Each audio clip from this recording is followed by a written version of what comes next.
guys, good morning. It's Amanda and I'm back at Magical Budgets, and today we're talking Disney. So I had a request for this, and there's probably another video that will come out that I have already filmed that I mentioned that this will be coming up, but this one's coming first because I'm late putting it out. So our Disney budget from our recent April 2023 trip.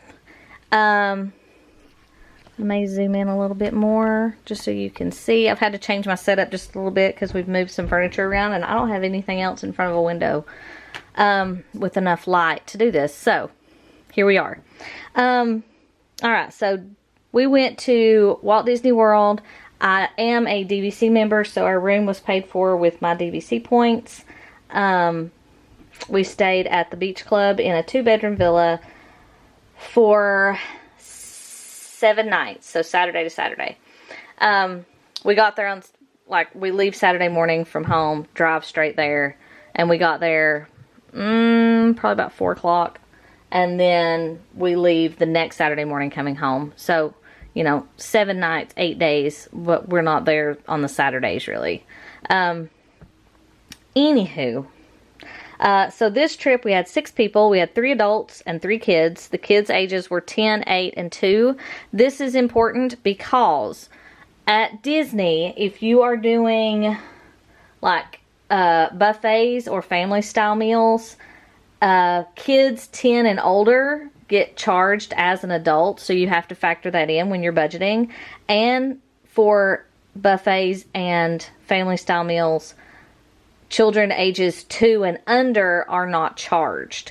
So for, we did Crystal Palace, which is a buffet. We did Ohana, which is a family style.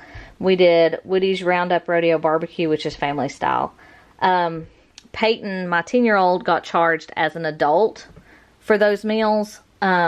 And then Maddie, the 2-year-old, did not get charged at all. So we didn't have to pay for her for those meals. But Peyton did have the adult upcharge, which can be, you know, a pretty good amount of money, $10 to $20 more for an adult versus a child. So just keep that in mind if you're taking kiddos. Depending on the ages, that may influence how soon you want to go. Like if you have a 1-year-old right now and you want to try some of those before they turn 3, you know, schedule your trip just before, and that counts for check-in. So if they turn 3 while after you've already checked in, then they still count as a 2-year-old for that trip, as to the best of my knowledge. So keep that in mind. That's the amounts we're going for on this rodeo. So if you remember my initial budget for this trip, I was saving because my hotel was already booked. I was already paid for. And then we did end up renting a minivan instead of driving my Suburban down there. That was just over $700, but I didn't budget that into this because we just used tax money to pay for that. So you won't see that here, but that did save us on gas. So you'll see that in a few minutes too. So 3 adults, that was me, my mom, and my niece who is 23, and then 3 kids. Alright, so travel expenses was our first one. We did drive, we didn't fly, and we paid for gas. I budgeted $375. Let me zoom in a little bit more for these, and then we'll zoom back out to see the total. Alright, so we budgeted $375. And our actual gas bill was only $161. So my Suburban, with gas prices the way they are, I budgeted like $75, $80 per fill up. But with the minivan, I think most of the fill ups were between $35 and $40. So so that saved a lot on gas, which was awesome. And then also for food, like stopping for food on the way down and the way back, I did pack a lot of snacks, but you know, we stopped and got a biscuit for breakfast or something, and then we'd stop and grab something for lunch. I budgeted $125. I only spent $50. My mom and my niece ended up kind of picking up some of it because I know one time we stopped at McDonald's for breakfast, and we ended up having to use the app, and my niece had the app on her phone already, so she ended up paying for it. So anyway, what I paid total was $50. So we didn't spend a whole lot on food on travel days. That was just travel day food. So we did really good. I had $500 for travel, and we didn't spend just a little over $200, which was great. All right, so groceries.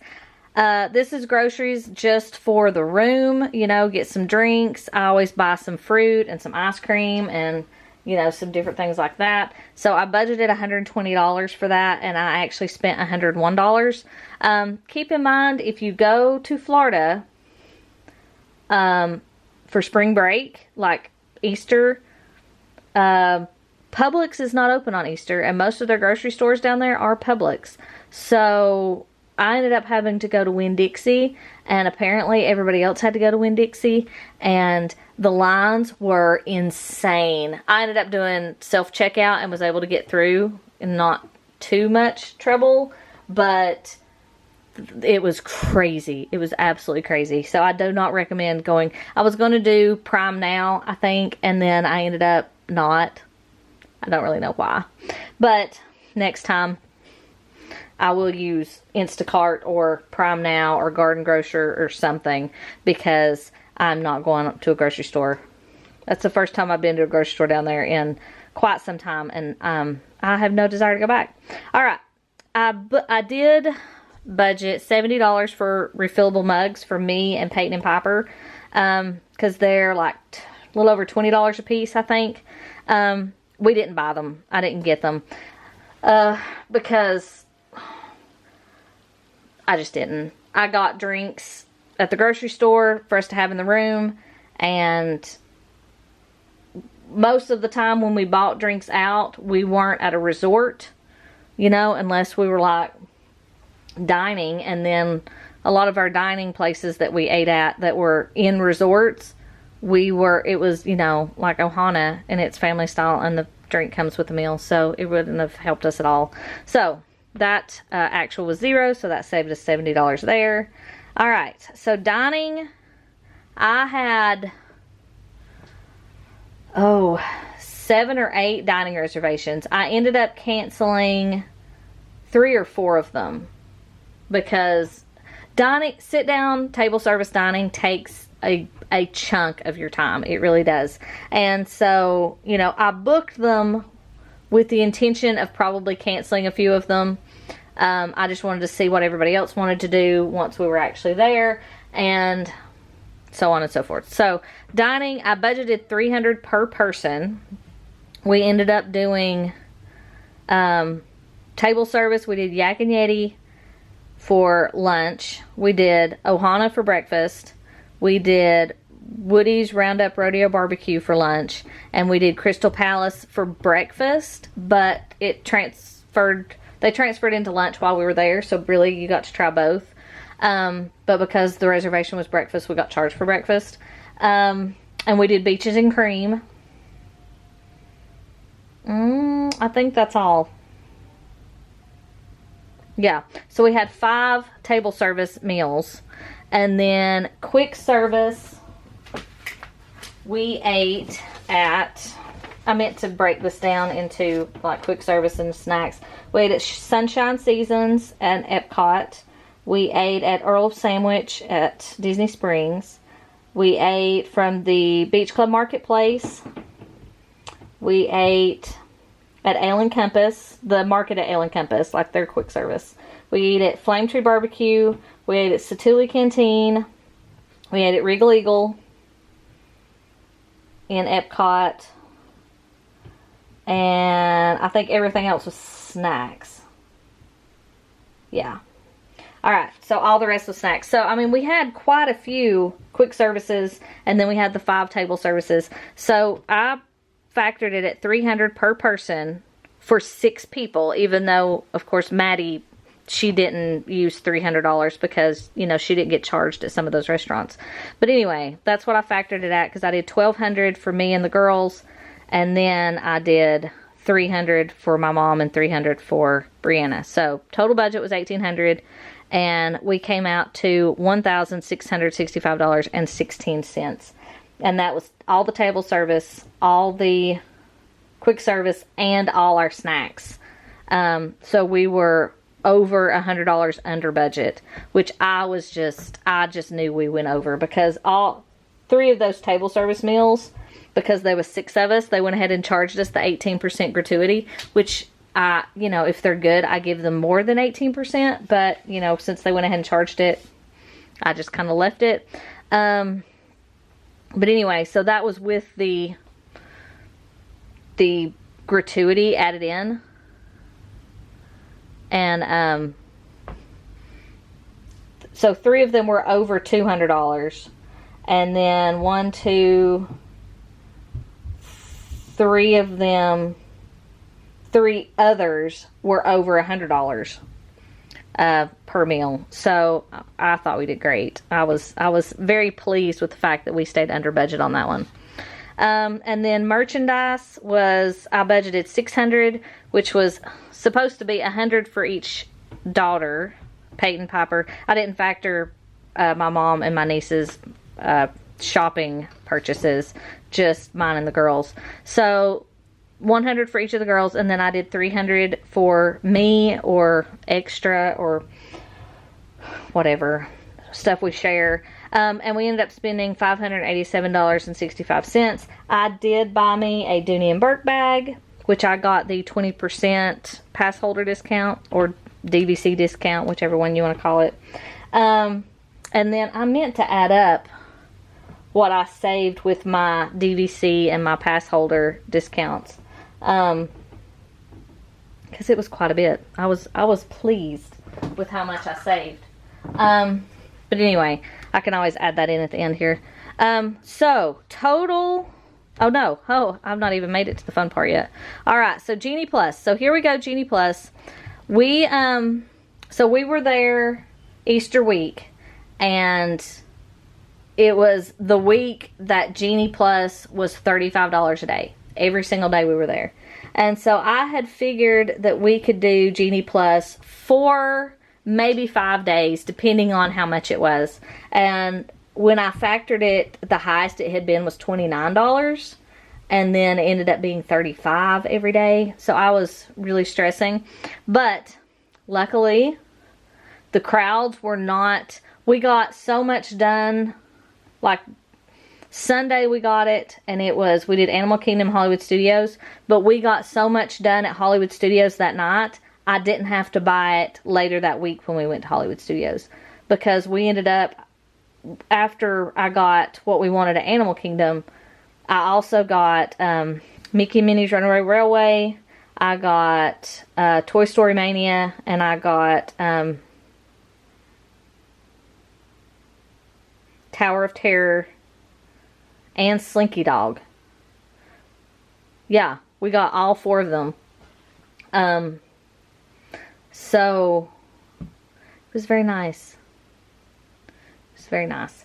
So anyway, so we got all those done on Sunday. So then on Thursday when we went, we got there late. We went and ate at Roundup Rodeo Barbecue. And then we went and watched the Frozen show and just walked around some. And then we left and had a pool day the rest of the day.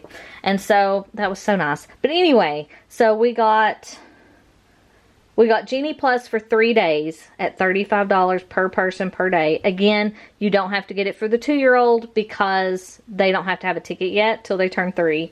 So, she was fine. But we got Genie Plus for 3 days. We did it Sunday, which we did Animal Kingdom and Hollywood Studios. Tuesday, we did Magic Kingdom and Animal Kingdom. And then Wednesday, we did Epcot and Magic Kingdom. So, for those 3 days, I had budgeted $500 for Genie Plus, and we ended up spending $560 for all of us.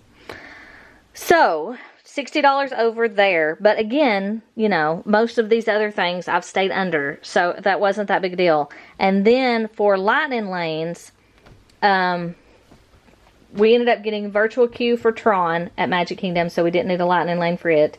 We did get the lightning lane for Seven Dwarfs Mine Train for 4 of us. My mom didn't want to do it, and Maddie's not tall enough. And then we also got lightning lane for Flight of Passage for 4 people. I don't do that one because it makes me nauseous. And my mom had never done it. So my mom, my niece, and then Peyton and Piper all rode Flight of Passage at, let's see, Seven Dwarfs Mine Train was $12 a piece. Flight of Passage was $16 a piece. And then we did Guardians for 3 people. So just me and my niece and Peyton, my oldest. Piper's not really big on roller coasters. Bigger than Seven Dwarfs or Slinky or something like that. She doesn't like Everest or any of those. So anyway, and the Guardians ones were $17 a piece.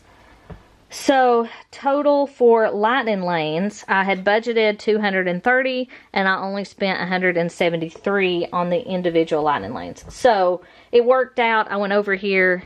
I stayed under here. I still went over the, I think that was $730, and I spent $733. So I went over on Genie by $3. So not horrible, not horrible. So my total down here at the bottom was $3,820. So $3,000 I had saved for me and the girls, $820 from my mom and my niece, and we ended up spending $3,297.81. So and that was my breakdown for the $3,820. So we came out with an overage. I did not spend out of what we had $522.19, which was awesome. Which was great. I did give my mom and my niece back a little bit because of the dining, the food. But then where I went over on this one, you know, I didn't. I just gave them some money back on the food. Since we come out to the good, which was awesome. And other than that, it was a great trip. So if you are planning any sit-down meals, or if you just want to make sure you have enough money, factor in your $300 per person for food if you're planning any sit-downs. If you're not planning sit-downs, you know, you could probably go for, you know, $200 a person, $250 per person. And again, this was for a full week trip. If you're only going for like a long weekend or, you know, 4 days, obviously you could break that down by day. So really, I mean, I guess it'd be 6 days because I didn't factor in food for the Saturdays. So $50 per person per day. You know, if you wanted to do it that way, that might help. Or if you're, you know, not going to be there as much time, you could do $40 per person per day or $45. This helped too, just because, you know, Maddie didn't get charged for some of the meals. You know, so that does make a difference. But other than that, I mean, there was just 3 meals she didn't get charged for, and that probably would have brought us up to the $1,800. I would think. Yeah, probably. So anyway, if you have any questions, if you, about budgeting for Disney, if you have any questions about what we spent, or a breakdown for anything, merchandise-wise, or whatever, if you have any questions about Disney itself, feel free to leave a comment, and I will be glad to answer those. We do go every year. I've got another one planned for later this year. I'm just going with 2 friends of mine to the Food and Wine Festival with no kids, so I can kind of tell you how I budget for that, because I'm going to fly, and then we're going to rent a car, and we're just there for 2 nights. So obviously it won't take near what this has. And again, I'm using points, so the room's already paid for. So that's nice. So thanks for watching. Give this video a thumbs up and please subscribe if you want to see more budgeting and money and savings and all the things. I've not had a lot of cash stuffing videos lately just because it's summer and most of my extra money is going towards trying not to use my savings to pay the bills. I have the money put back for summer cash to pay the bills, but if I don't have to touch it and if I can just use my side hustle money to pay the bills for the summer months, then that's what I'm gonna do.